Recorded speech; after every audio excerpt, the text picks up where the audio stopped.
První ryba vypraví. První pál malej, teďka celkem bojuje. Uvidíme. Nádherný východ slunce. Točíme tady dokola.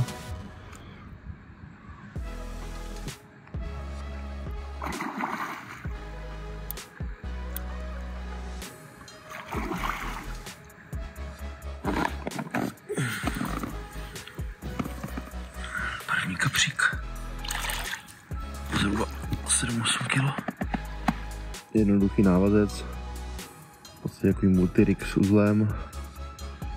Dvojka Continental. Panáček Devilu. Monsnegr. Broček. Krásná první rybka.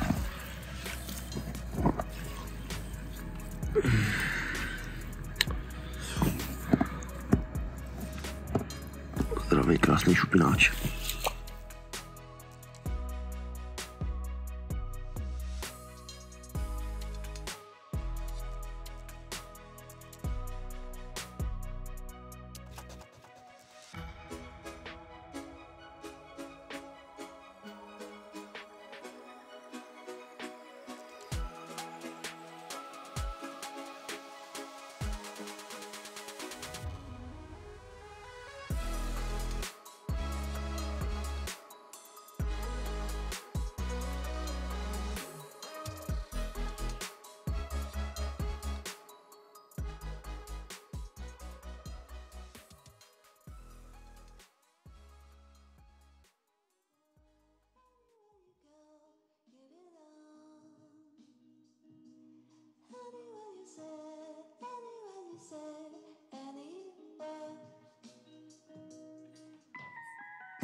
Na dronu jsem viděl, že zde potuluje docela dost ryb v těch travách, takže hledám nějaký oko.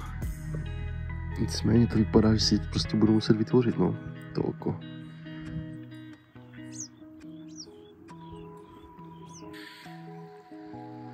Stalo se to, co jsem přesně nechtěl. Začaly se trhat trávy. Vidíte, kam to přesně pokračuje. Jeden, protože jsem utrhal, trvalo mi to asi hodinu. Teď tady škoubu druhej. Pecka věc.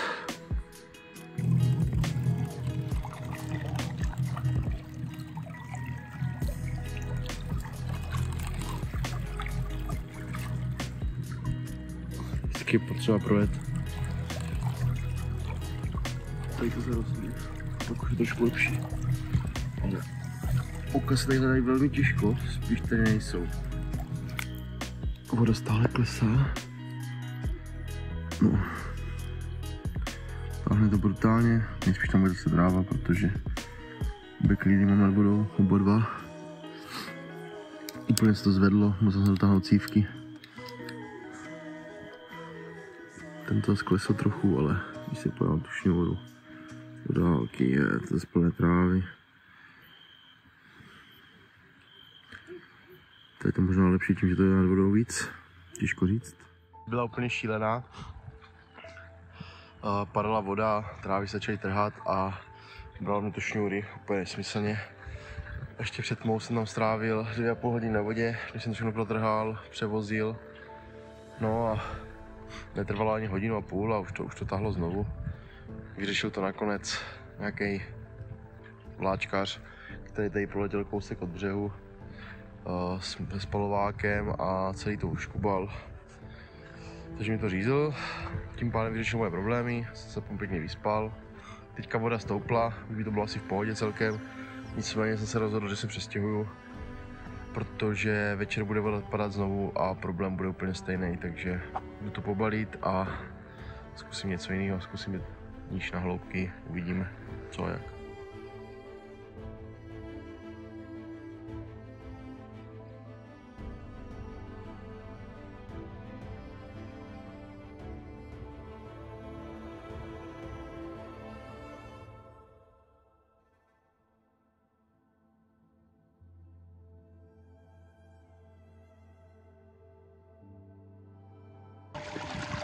Tak, já se stěhuju.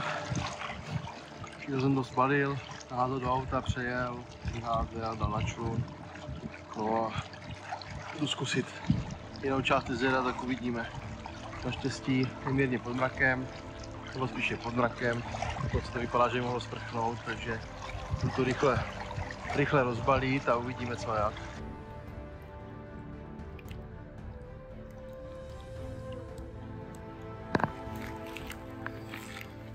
Včera v noci se opět nachytali trávy a následně na to jel nějaký vláčkař, řízl mi oba pruty. Takže dneska proběhla stěhovačka. No, je něco kolem 5, takže si vydat konečně jídlo. To byla 100 ten pest, něco neskutečného.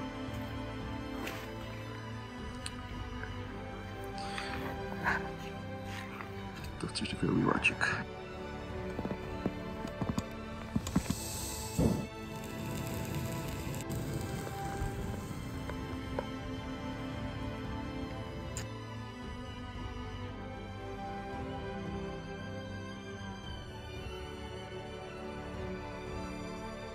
Jelikož jsem přijel den předtím a přijel jsem na večer, vyvážel jsem až v noci okolo 1:30, tak ta voda začala stoupat. Tím pádem nebyl takový problém, protože jsem se ráno probudil, byl plný stav vody a vůbec ty šňůry už netáhly. Nicméně včera okolo 7 začala klesat voda, což tady je asi normální. Začala klesat voda, s tím se vlastně šňůry začaly hýbat. Nejhorší na tom bylo to, že se začaly hýbat ty trávy, které vlastně se utrhaly, zůstaly se na těch šňůrách a táhly tu šňůru. To znamená, že jsem 2,5 hodiny strávil na vodě, kdy jsem pracně vytrhal oba 2 pruty. No a vrátil jsem se na břeh se zavezenýma prutama. Udělal jsem si jídlo, zhruba hodinka, byl tam znovu. Tahlo to tak moc, že mi to zvedlo 150 kubek lidí nad vodu. Bylo to brutálně našponovaný. Čekal jsem, kdy se to zastaví a začne stoupat voda, nicméně mezi tím jel nějaký vláčkař. Moje chyba, že jsem to neměl označený, měl jsem prostě tyčovky se světilkama, aby věděl. Bohužel neměl jsem tyčovky, takže to prolítl, vzal mi oba 2 pruty. No a to byla taková třešnička na dortu a ráno jsem se probudil a jediný co, tak zbalil jsem věci. Přestěhoval jsem se zhruba o 5 kilometrů. Jsem skoro úplně dole na přehradě, na hloubkách. Uvidíme. Celou dobu jsem to dělal, teďka jsem to rozstavěl, dochystal, dovezl jsem pruty. Jeden jsem dal do 6 metrů, je to takový, že to stoupne z 10 na 6, pak tam jde ještě na další mělčinu, zhruba na 3,5. Nicméně nejvíc ryb jsem našel v 6 metrech, takže jsem se rozhodl pro 6 metrů. No a druhý prut jsem umístil zhruba do 4 metrů, kde mám tady hloubku 12 metrů, z 12 metrů to vyjede na 3,5 a následně ta lavice má 60 metrů a jak padá, tak padá zpátky do 12 metrů, takže jsem dal na tu hranu, jak se svažuje. Ryby jsem viděl nějaký vlastně pod tou lavicí, za tou lavicí, takže zkusil jsem trošku rozkrmit i dolů, uvidíme, jestli to tu rybu vytáhne. No teď si chystám večeři konečně, celý den jsem nejedl, takže se teďka najím, půjdu se vykoupat, to je nádherná čistá voda, takže určitě se půjdu vykoupat ještě a další noc přede mnou, takže držte palce, snad něco vyjde.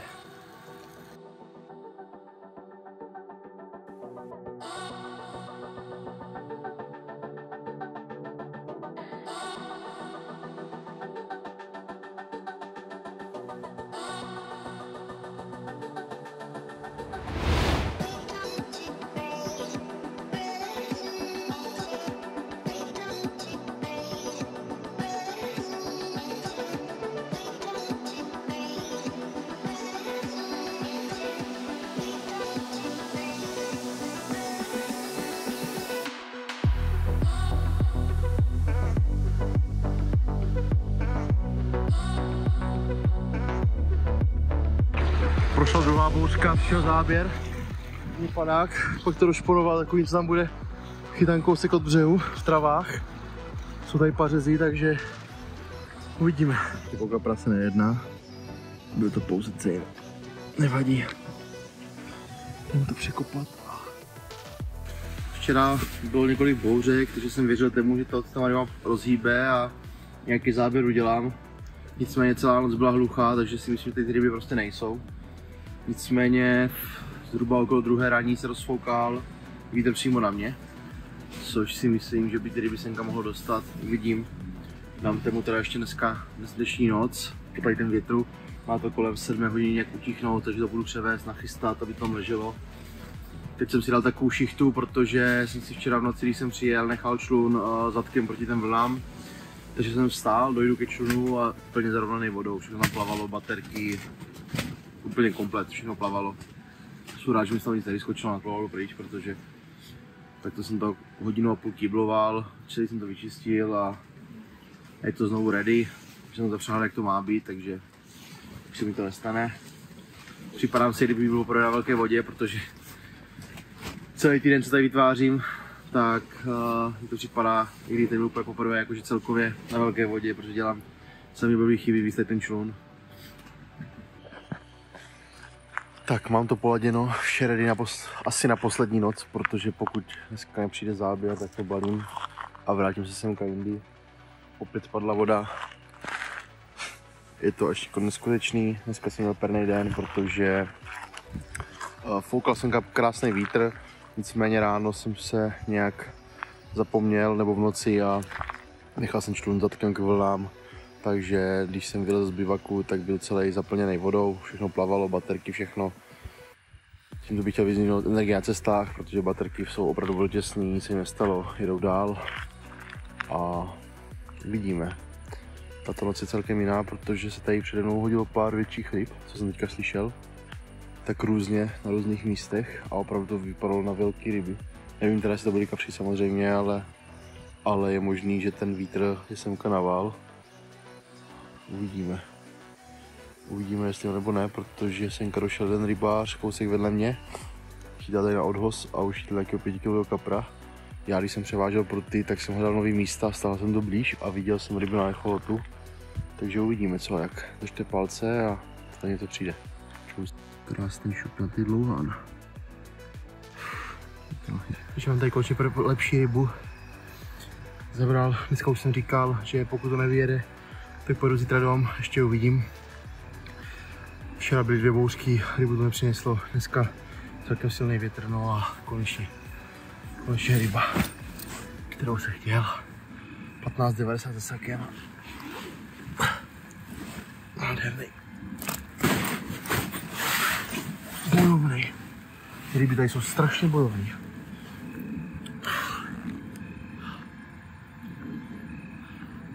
Dívejte se na tu krásu. Krásná zdravá fiš. Yes. Strašnou radost mám, zase panáčka devila s pivkou. Čili píče.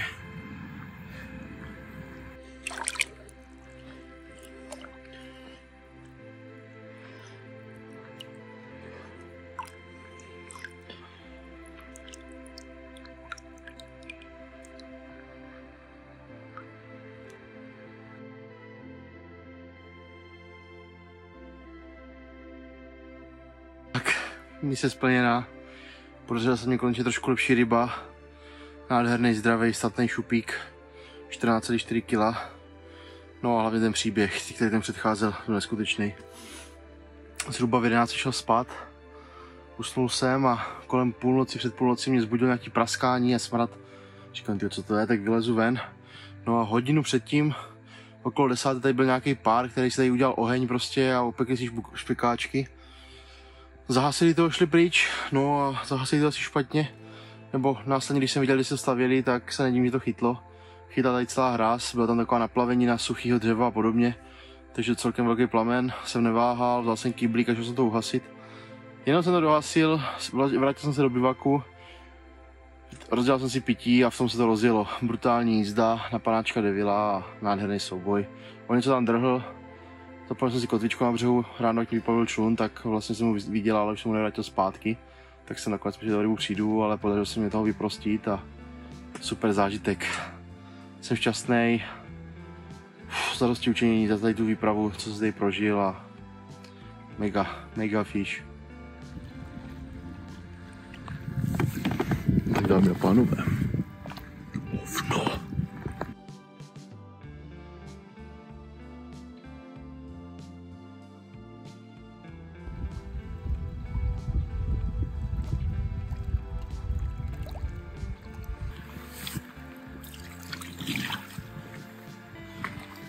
Tam ryba, 22,5 kg.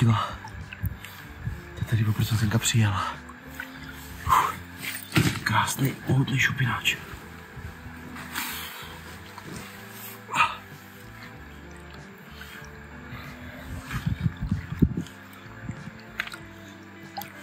Strašný dílo. Yes. Tam si panáčka Devil Krill s chili peach popkou. Oh.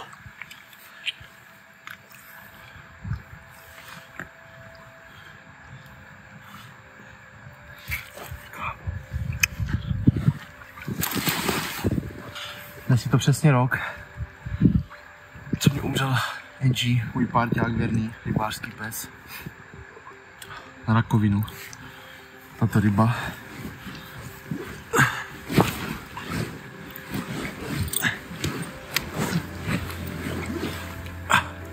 je prostě pro ní.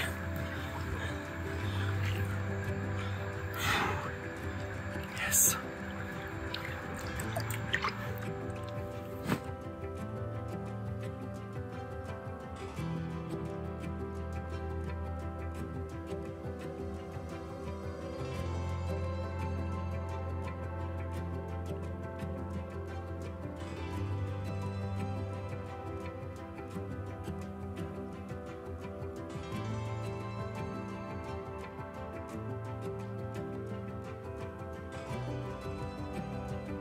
Konec jsem se rozhodl teda zůstat ještě jednu noc, jelikož včerejší byla úspěšná. Podařili se mi 2 ryby z nového místa. Prvně to byl okolo půlnoci šupináč, takový sprinter 14,4. No a nad ránem jsem trefil nádhernou rybu 22,5 kg. Skvělá ryba, takže jsem se rozhodl zůstat. Jak slyšíte, tak nemáme právě bouřka. Celý den je trošku zatažený a nesvítilo moc slunko. Trošku pofukuje se na mě, ne moc, ale celkem dobrý počasí na ty ryby teďka v létě, takže jsem se rozhodl, že ještě zůstanu jednu noc a dám tomu tu šanci, uvidíme. Když přestane pršet, přejde bouřka, budu to převést, nachystat na noc, co to tam leží jak má a uvidíme, no. Je to nevyspytatelný, může to přijít, nemusí. Prostě to zkusím, dám tomu ještě tu jednu noc a buď a nebo.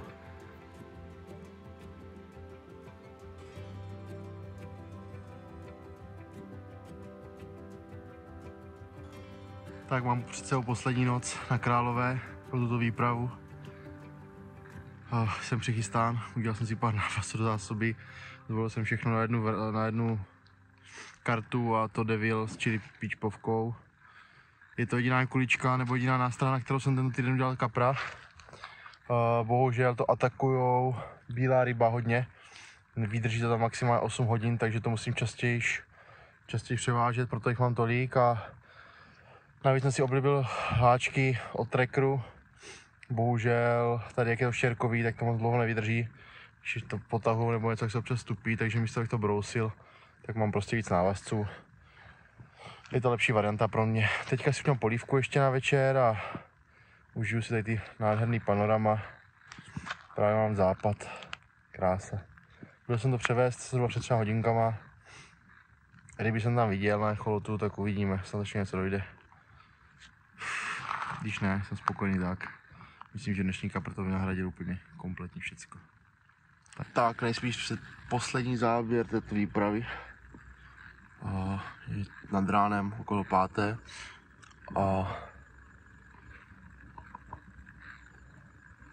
Nádhera.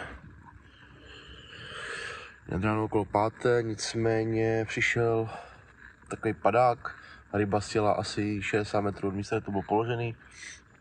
No a bylo to vystřelený. Jako cítil jsem ji tam, ale bylo to nejspíš něco malého, protože se vytřepala, takže beton je zpátky, návazec novej a jdu tam ještě položit.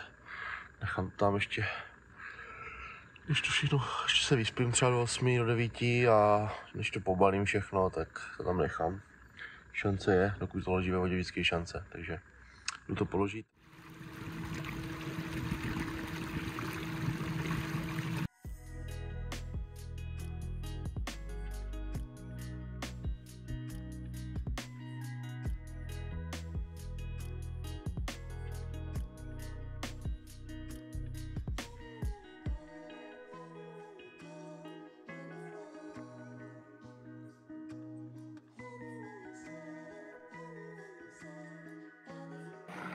Tak jo, tak to asi vyletělo. Uvidíme, co tam bude, protože to je jaký zbyselý záběr.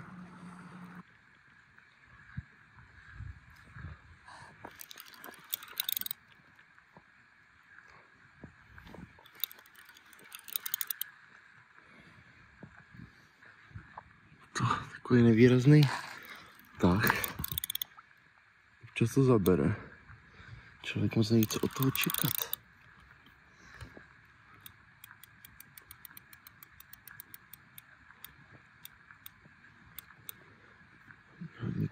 Hodně kopání.